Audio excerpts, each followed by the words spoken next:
Human to Human. I'm so excited to have you guys here. I am here with the band Ivytide, and you guys are an indie band founded in Montreal. And so you guys got recently signed with Rain Music Group, a label of Sony Music, which is really exciting. Congratulations. Thank you. And I found you guys on TikTok and just was obsessed with your songs. They're so good. They're so chill and just such a great thing to listen to, really, when you're doing anything, I think.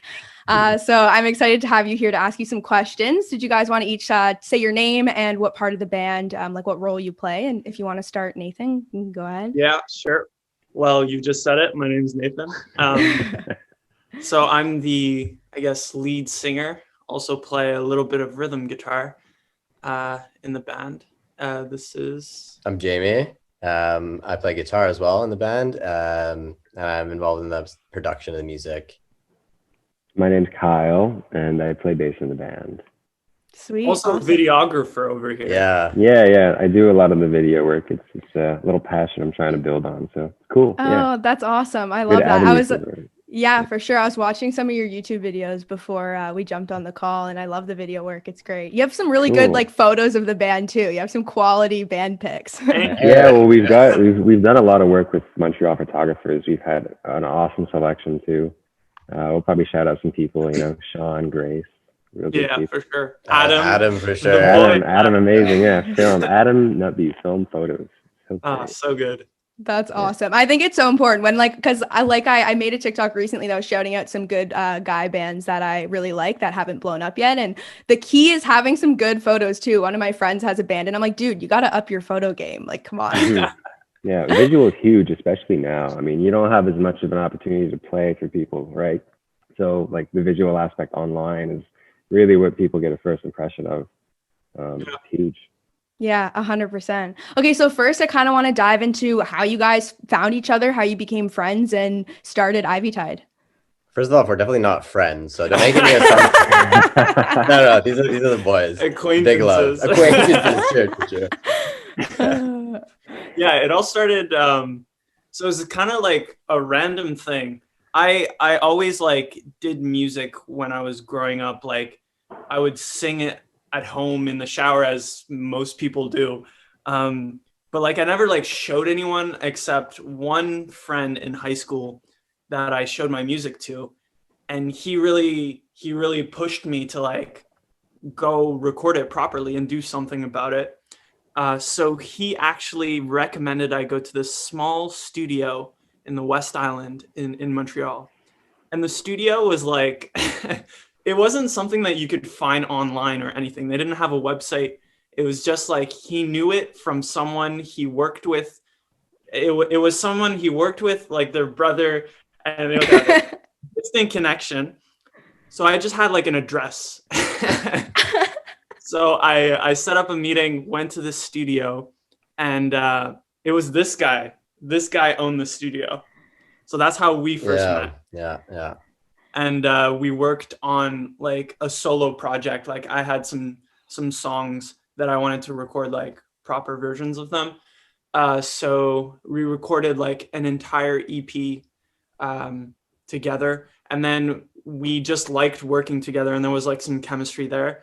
So we started off like this new project together. Since then, it's been chemistry. Chemistry central. Yeah.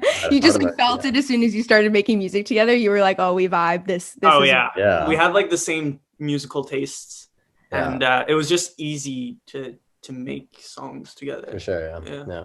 That's awesome. Okay, so then Kyle comes into the picture when? Like what happened was Jamie and they had an idea for a show, and they were going to be doing songs from Nate's EP live. It was this church show that they had gotten. Oh my god! It was like a volunteer, like just like a show that someone was like, hey, I think you make music, right? Do you want to do this? And it was our first time ever performing in front of people. So we were like, sure. Let's do it. Jamie messaged me. He said, are you free to practice this guy, Nathan? We have a small thing going. So I said, sure. I met up with them. Wait, how do you guys know each other? Oh, that's true. Yeah. So Kyle and I actually played in like a pop punk band since we were like 16, 17. Yeah, we were really bad. It was really fun. Yeah, and so like when Nate was planning to do like a show for his EP release that we'd worked on at the studio, I was like trying to find people to play. I was like, yo, my guy Kyle can rip some pop punk bass. He also like digs this kind of music too, like this more like indie pop kind of vibe. And so yeah, Kyle came through, and then that's how we got started all together. Yeah. So we did that show, and then it wasn't just a phase. Yeah, exactly. And then we had a few more, and I think the first true song like in this style we did was a cover of Redbone and This Became My Vibe by Kendrick. Yeah, oh, true. Whoa. We recorded that in the hallway of the old studio. Yeah, of the old studio. There's a video. And then there's a video on YouTube. Everyone can go check out. Yeah, it's pretty fun. We all look like so different and young, but there's a lot of It's true. It's like 3 years ago, I think now. But then the day we did that video, in between takes, Jamie and Nathan were like, yo, come to the production room. Like, we have a song we want to show you. See if you're down for this style of music. So they showed me Shadows. It was the first demo of Shadows. Oh, really? Yeah, damn. And I was like, oh shit, like this is what I want to try out. Let's do it. And then from there, it was just a different genre. It went into this amazing, what Ivytide is now, you know. Mm-hmm. It took us a while to like find our sound though. For sure. I feel like we had to like experiment a little. We had some like more folk stuff to start with. Yeah, true. We had some more experimental psychedelic stuff. Yeah, some bluesy stuff too. Yeah, some very swingy, you know. Oh, that's awesome. And so, yeah, I was going to ask, like, what's your creative process like? So it took you kind of a while to find your sound. And now typically, what is it like for when you create a song? It usually starts with some demo coming from someone at some point. Like sometimes it'll be me like with an acoustic guitar, I'll record like a voice memo of some idea on my phone. Then I'll bring it to Jamie because we have like the studio at his place. And then we'll build off of that little demo. Sometimes Jamie will make like a fire beat. He'll send that over. Sometimes it'll be like Kyle and I how we made Red. We were just in Kyle's basement, like just writing from scratch. So it really depends on the type of song, I guess. Yeah. A certain amount of collaboration is always big with most of the songs. We all have an input if there's anything that we like that stands out or have an idea somewhere along the road. The floor is always open, which is great. Yeah, that's awesome. So do you all sort of contribute in some way, and sometimes like one person will get an idea or a lyric or a beat, and then you'll go from there? Yeah, exactly. And one thing we've been trying to do more of lately is connect with other local musicians. True. And try and collaborate with them, even if it's not like a full like feature on my song, just getting another musician's point of view and perspective on the song will help for sure. So any type of collaboration, we're trying to really kind of like take that to the next level there. For sure, because there's all these people in Montreal whose music we love, and like we've been reaching out, they've been reaching out, and it's been awesome to like work with people who like we think at least like make music at such a high level, and for us to kind of get to be able to work with them to like hear what they would think to put on like a certain beat or to think of lyrics for a certain song. Like I don't know, that's been pretty cool that we've been doing recently. Yeah. That's awesome. That's so smart too. And I feel like the music scene, like even just, I went to an arts high school, so I feel lucky to be pretty exposed to people who have been really creative, and even thinking of people I know who go to McGill and go to Concordia and just how talented and creative everybody is. I feel like that's the best way to keep improving and keep building your network and being able to just like get your names out there too and create really good work. We're all for like supporting each other. Yeah. 100%. A lot of the time there's like competition, but like they're like people can like and listen to multiple artists, like It's so true. I was just having a conversation with my friend Ethan, who goes to Concordia, and he's a practicing artist. And he has a podcast, and he was making a podcast all about how important it is to support other artists. And it doesn't make sense when someone's like, yo, I love what you're doing. It inspired me to like create my own podcast or create my own band. It's so dumb to like have competition between that, because when everybody comes together to support each other, like you can just make stuff that much better, and it's so fun. And if someone else wins, you're winning also. Yeah. So like it's only a good thing. Exactly. It brings up everybody when someone does well. It's the best. Sure. Yeah. That's awesome. I love to hear that. And I'm curious too, kind of who you've already collaborated with, or like kind of inspirations for the band and people you'd want to collaborate with in the future. Okay. We can list you some of the boys, some of the homies. Edwin Raphael. Yeah, Edwin's one of our great inspirations. He's an amazing indie folk musician, super talented writer and singer-songwriter. Yeah. And he randomly came to one of our shows, and that was just like, he was just like, yo, like I want to help like mentor you guys, and then he invited us to play at like a show at his house. We had all these other it was really cool. He had like all these like up and coming artists there performing, and it was just like a really like positive environment. And there we met a bunch of other local musicians. Now we're good friends with Junie, Oscar. Oscar Lewis. Some of the boys from Fleece are KFTU. Amazing.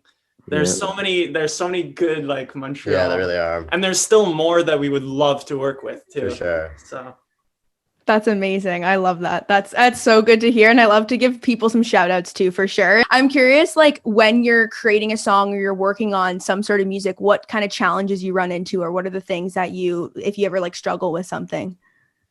Well, COVID. Hate it. Yeah. For sure. Yeah.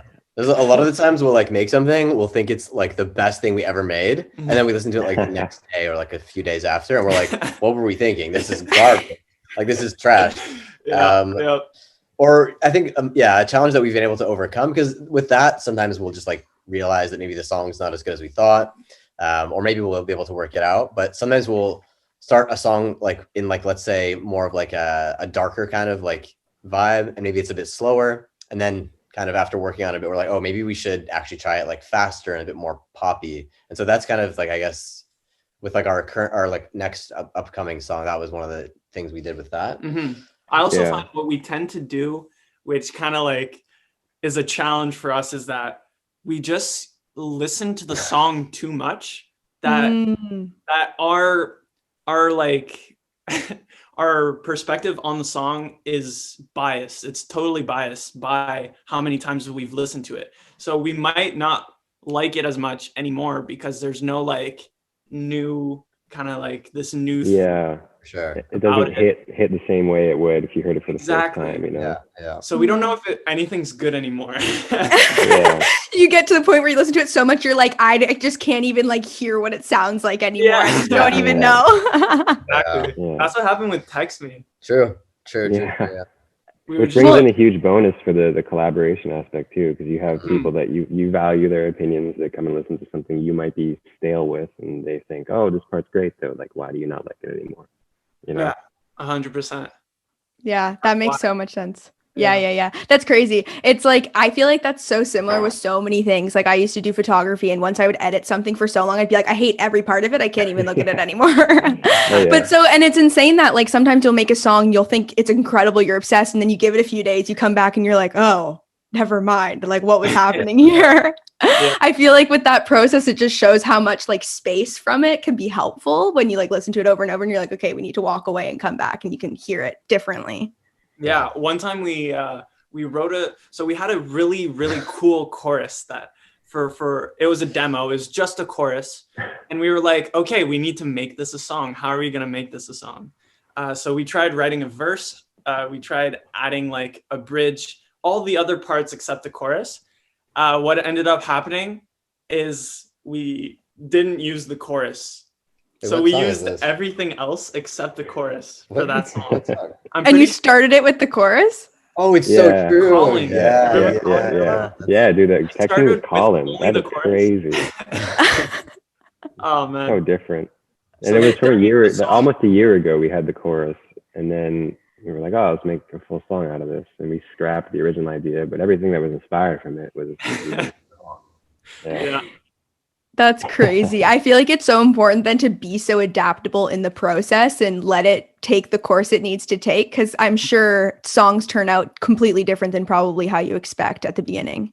Yeah, for sure. And it's always scary because you're like, is this song going the right direction? I want to make sure it's going in the best like version of itself that it can be. But it's hard to know that unless you do every single version of the song. And you just can't do that. For sure. Yeah. You know? Yeah, that So makes sense. You gotta choose at some point. Yeah, I'm curious like how your friendships also have evolved since you started the band, and if you'll get in disagreements while you're creating and you know, you have different opinions.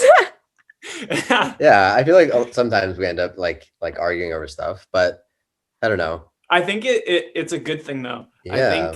I think you should be able to like have that open kind of like discussion, and you should be able to justify why you think this part is better this way than another way. What is great is even though we've had disagreements for certain things, it's never been like a huge flare up that's caused, you know, rifts in some way. Mm-hmm. It's always just a matter of like people speaking their minds. Plus we all understand like how people work. Like we've all taken some form of psychology courses, so it's really interesting. Like we're able to resolve conflicts and hear each other out without having any bullshit get in the way, you know. Yeah, that's awesome. We all want the same thing. Yeah. We just want we all want the best song. That's the goal is always the same. Yeah. There's no like ego complexes to get in the way either, which, you know, can happen with bands. You hear about it all the time. So yeah. That makes sense. Well, that's awesome. That sounds like you have like a good system going. And especially because you guys came together because you had such similar vibes and just there was chemistry there. So it's awesome that your creative process, it sounds like a fun time and a fun experience. Yeah. It's a lot of fun. Yeah. Really, really good acquaintances. Oh, that's so funny. What do you find the most fulfilling for you guys as a band when you're making music and creating songs? Oh, most fulfilling. Well, the live aspect was always very fulfilling. Oh yeah. But it's been such a while. So sad. It's been a while since we felt it. I was gonna say that must be a huge challenge with the pandemic, is not getting a chance to go live and have that feeling. Yeah. 100%. Yeah. I did like a live stream for our last release, just like an Instagram live. And it was so weird because there's no one like in front of me. So I'm just like, I'm talking to no one. So it was just like completely different from like a real show. Yeah. But we got to get a little more used to that, I guess. For sure. It's still I think it's still cool, at least watching the live stream, to be like, oh my God, there's actually people watching and there's people like commenting, like, sure. And it's cute, but it's so weird performing to like an empty room. Yeah. Hopefully that'll be back to normal at some point soon, because it's true, we've really been missing that. Especially I feel like our like there's been more people reaching out, telling us like and engaging with us, telling us they dig the music. And so we're really just hoping to get back to that soon so we can like actually meet some of these people, play a show like in front of real humans, and get this like, get a real feeling happening again. It must be hard to absorb really that there's people listening and enjoying it when it's just messages or numbers on the streaming platforms, because you're like, okay, this is good and we should be excited, but like these are real humans and I feel like they're not. Like feedback is a lot when you're playing live, you know. It's a big part of the performance aspect. I think my favorite like feeling was always balancing working on music and having the live component. Like we'd be in the middle of scheduling practices for shows, and like there's a show coming up, but we're also working on things to release, and having to coordinate, schedule practices, go to those practices, make the most of them, and then feel like crunch time before a show. That feeling of last minute, almost adrenaline is so fun. It's great. And then you get to play the show, and usually if it goes well, it's just a great cycle, and it sucks not having it. Oh my God. Yeah, like band practice, man. Great. That's awesome. Being with our drummer, you know. Yeah. Even like pretty recently, I guess in December, before like the world went into, or at least Quebec went into like a crazy intense lockdown, we were preparing to do like a few live like session videos, and we had played together, the three of us. We just had like a backing beat of like a crappy like drum machine thing. And we were playing like a few songs, but we're playing them together with like headphones on. And it was, I don't know, for me, it was like the best feeling ever. I was like, oh my God, I miss it so much. It was just fun. It was so fun. Yeah. So good. Yeah. By like the third practice, we were covering a Claro song, and it was so fucking good, man. I wish we could. Yeah. That was That's Yeah, crazy. Yeah, I'm sure it'd be so fun. Like I've performed before too, and just the feeling of being on stage, I feel like is just you can't compare it to anything else. And I'm sure, like even like I'm excited to actually see what'll happen when the pandemic's over and you guys have a show. And I feel like more people than I'm sure knew you before the pandemic, also because it's been going on for so long, will come out and be like, it must be insane to have people singing this like words to your songs too. that would be crazy. Yeah. We hope so. We hope that's sometime soon. Yeah. I was also going to ask about like different venues you've played too. Have you done mostly just in Montreal before the pandemic? Mostly, yeah. We've done quite a few venues in Montreal. The only other place we played is really Toronto. Which was also nice. But Montreal, we played at quite a few. Like when you were talking about the first time we met Edwin, I was at La Sala Rosa. And I think to this day, I like that venue a lot. It was very in our control in terms of the decoration and the vibe, you know. A few venues pop out, like Casa del Popolo was great. Also, what sucks is that a lot of these places are closing down. You know, getting no income, so slowly they're all shutting. Crowbar is done, I think. That's crazy. I didn't even think about that. All these places going under too. Like thinking about some of them won't be standing when the pandemic hopefully settles down, which is so sad. A lot of them are small, you know, like very great, homey indie places. There's also a lot of like venues that we would love to play one day for sure. Yeah. What are your dream venues? For me, the ultimate dream, there's this venue in Montreal. It's called Metropolis. Oh, wow. Yeah. It changed its name to Mtelis, but I refuse to call it Mtelis. It will forever be called Metropolis. That's like the final goal. Yeah. Once you're there, you're good. That'd be incredible. There's some like great like smaller ones too, like Corona, Fairmont. Yeah. Oh my God, that'd be good too. Like, those are all sick. Yeah. A small goal we've always had too is it's not technically it's live, but it's not a concert venue or anything. It's NPR Tiny Desk concerts. Oh my God, I think that's the hardest goal. It's the hardest goal, but it's still up there. It's like it's this YouTube channel. They have live sessions. They bring in artists, and it's amazing. It's really great. Yeah, if you do a Tiny Desk, your life. I think you're doing well. Yeah. It's crazy. Well, what I've really learned doing podcasting is like you never know till you ask. And a lot of people I have reached out to, which I, wouldn't think would reply, have and come back to me quickly too. And so it's cool to just think about like the small goals, start to put them in place and be like, oh shit, okay, we need to dream a little bigger here because we got more space to go. Yeah, for sure. Which is awesome. I wanted to ask also each of your favorite songs and why they're your favorites. Ooh. Like favorite songs ever? Or the ones that you've done, sorry. Oh, okay. Our favorite songs. That's a tough question. That is so hard. Released, right? Yeah. Oh yeah, that must be like, do you feel like your favorites are usually the ones you're probably like currently working on that aren't out yet? There's some songs that are like they're your favorite while you're working on them, you know. It's great. Yeah. I know my favorites. I'll give you mine. Yeah, I definitely Text Me When You Get Home is super good, the most recent one, but I also really love Take Me Away from Bloom. Ooh. That's like a deep cut right there. Honestly,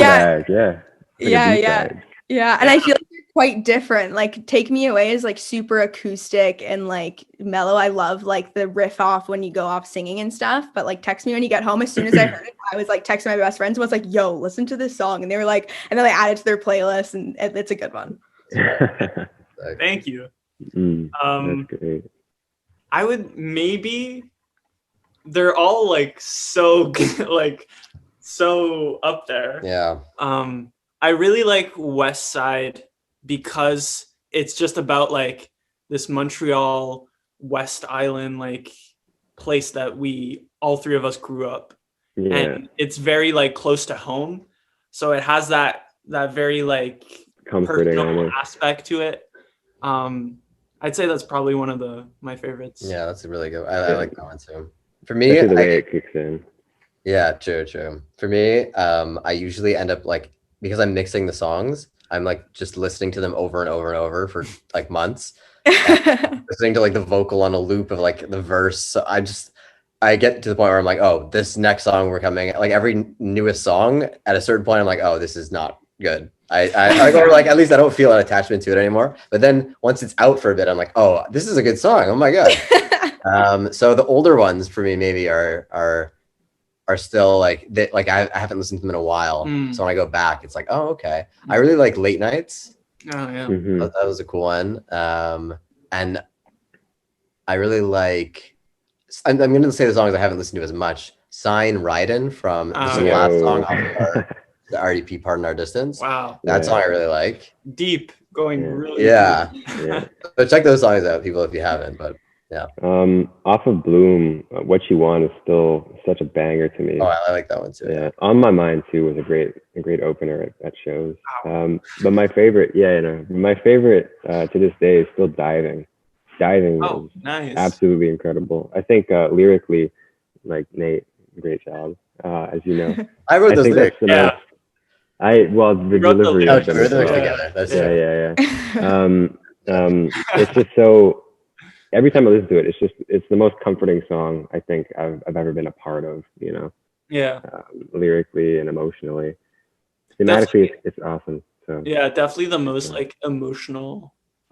Song, I think we have. Sure, yeah. With like the most minimal but full bodies at the same time. I think so nice. That's amazing. Yeah, I love that. And now I'm like, okay, now I need to go listen to them now that I know which ones your favorites are. Yeah, and like, how does your music make you feel when you listen back to it or when you're singing it or playing and creating it? Usually there's like fun memories attributed to making the songs. So you'll have little flashbacks. And, overall happy, to be able to be part of something that's out there forever, people can listen to and take in. It's just an incredible experience, fulfilling. When we're first making the songs, at least for me, I'm just like hyped. Play it and then the chorus will come in, I'm like, yo, listen to this. Like I'll just be like really hyped about it. And then when it comes out, I just want like everyone to listen to it, so I'll like hit up my friends and like share it everywhere. It's always like a good feeling. 100%. Yeah.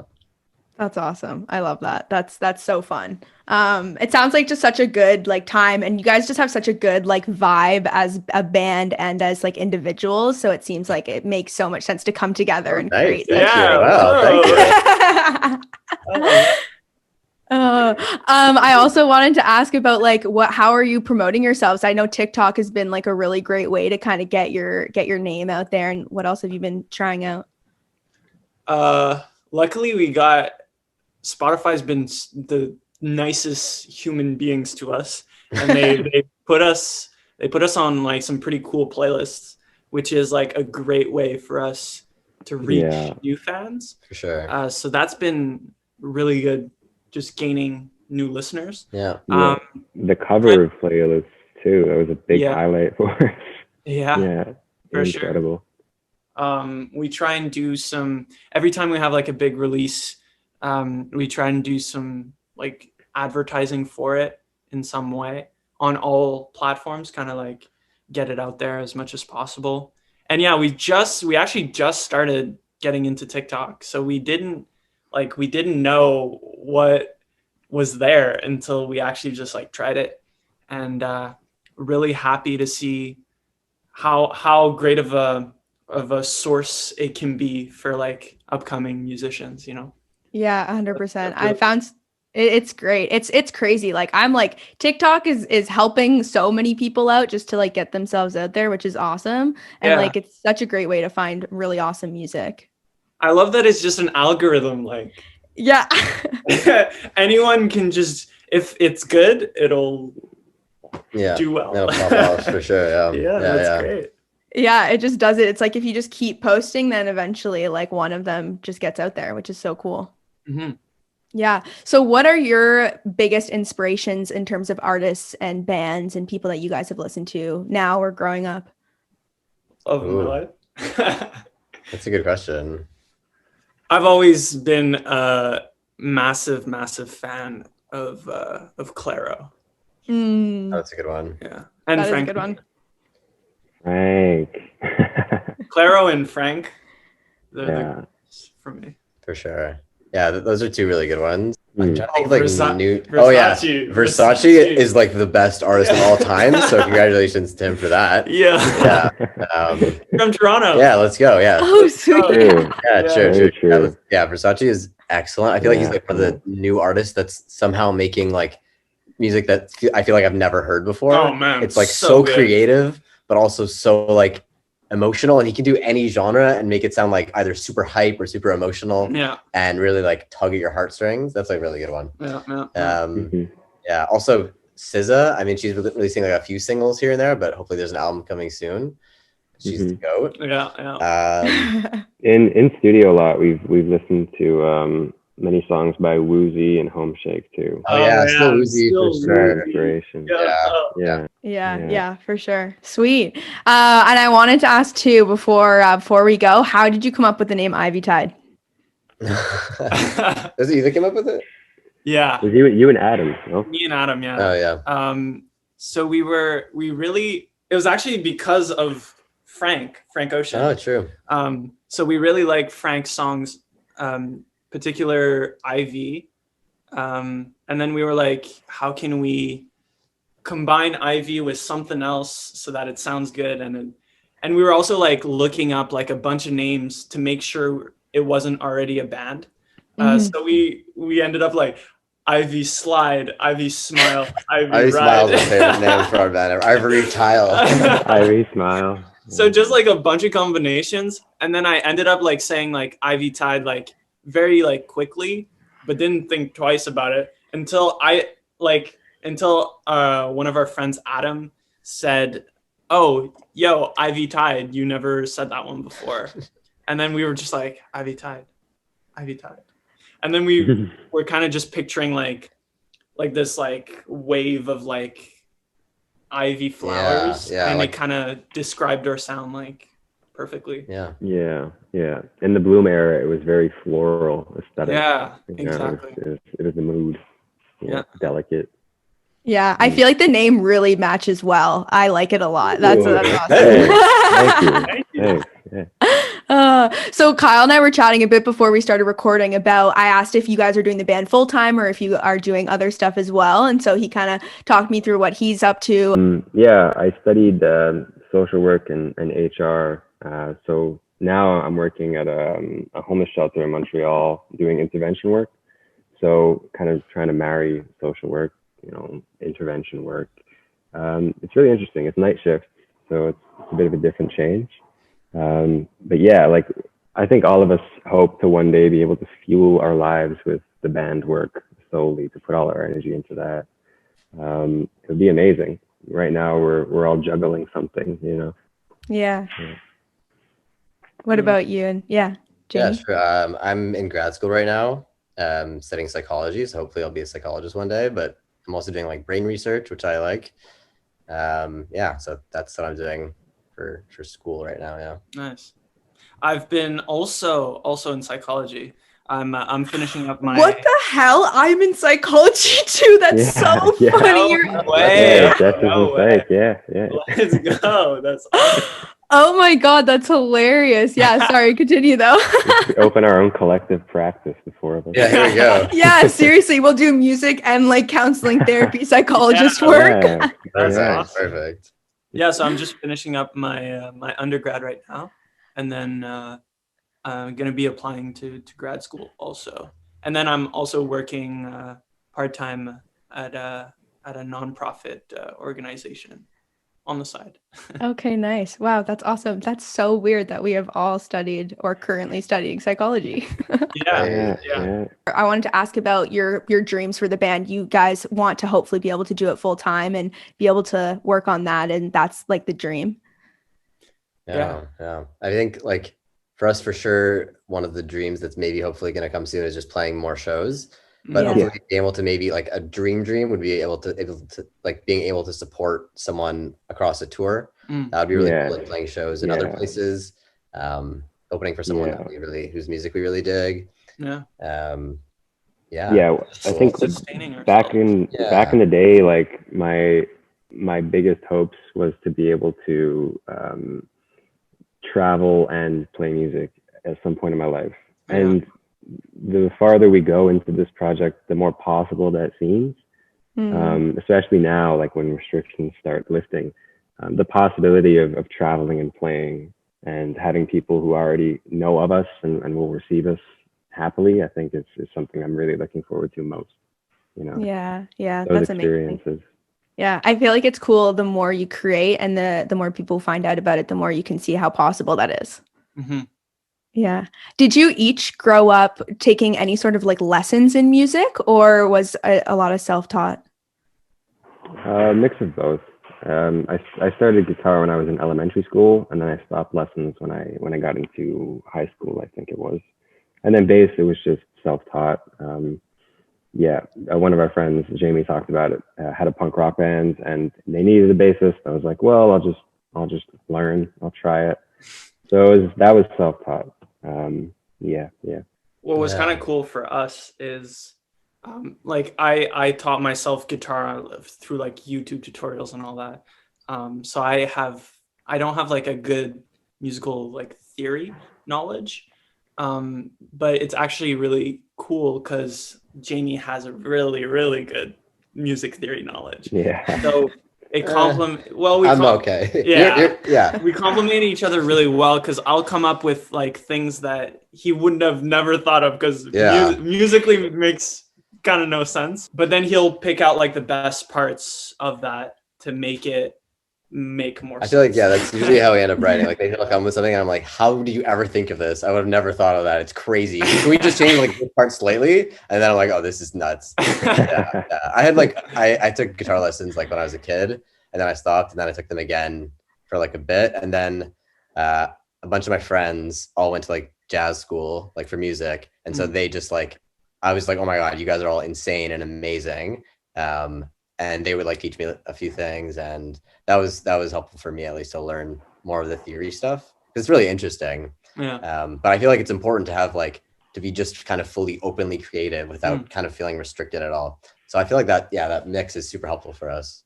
Yeah, that's such an interesting mix, and so cool that you would come up with something that Jamie would have never, because of like knowing the technical parts of music for sure.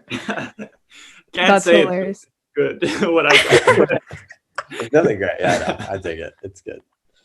That's so funny. All right, so where can people check you out if you want to shout out? Obviously, check out Ivytide on Spotify, Apple Music, all that. If you want to shout out some of your social media accounts as well. Yeah, Instagram, Ivytide, TikTok at Ivytide. At Ivytide, wherever you want. Yeah, we're probably Yeah. You want to email us, ivytideofficial, Gmail. Yeah. A new single coming very soon. True. Yeah. When is this gonna drop? Because we have a single dropping maybe in February. I don't know. I don't know. Check out Ivytide's new single, Talk About It. It's out now on Spotify and all streaming platforms. It is amazing. It's about the pandemic. And thank you so much for listening. Make sure you check us out on Instagram at Human to Human Pod, at Jessica J. McDonald, and make sure you're social distancing and wearing a mask so we can go to an Ivytide show soon. See you next week.